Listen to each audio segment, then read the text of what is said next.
Praise the Lord. கொஞ்ச நாட்களாகவே ரொம்ப சோர்ந்து போய் இருக்கிறீங்க, முடங்கி போய் அடைந்து இருக்கிற மாதிரி இருக்கிறீங்களா? ஏனென்றால் ஏதோ ஒரு சூழ்நிலையினால், ஏதோ ஒரு காரணத்தினால் நீங்கள் எழும்பி பிரகாசிக்க முடியாது, அடைக்கப்பட்ட நிலையில் முடக்கப்பட்டு இருக்கிறீங்க. இத்தனை நாட்கள் பட்ட துக்கம், வேதனை, கவலைகள் எல்லாம் போதும். நீங்கள் தனிமையிலும் இரவிலும் உங்கள் தலையணையில் வடித்த கண்ணீரை ஆண்டவராகிய இயேசு கிறிஸ்து கண்டார். இனி என் வாழ்க்கையில் என்ன ஆகுமோ என சோர்ந்து போயிருந்தீங்க தானே? கவலைப்படாதீங்க. கர்த்தர் சொல்கிறார், ஏசாயா 60:1, எழும்பி பிரகாசி, உன் ஒளி வந்தது, கர்த்தருடைய மகிமை உன்மேல் உதித்தது.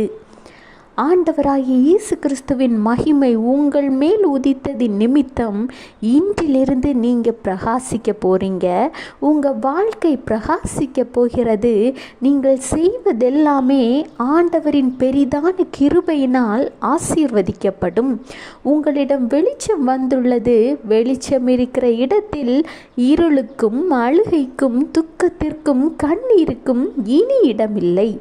உங்களை ஒரு புதிய பாத்திரமாக மாற்றப் போகிறார். ஆண்டவருக்கு நன்றி சொல்லுங்க. ஆசீர்வாதங்களை சுதந்தரித்துக் கொள்ளுங்க. Have a blessed day. Jesus bless you.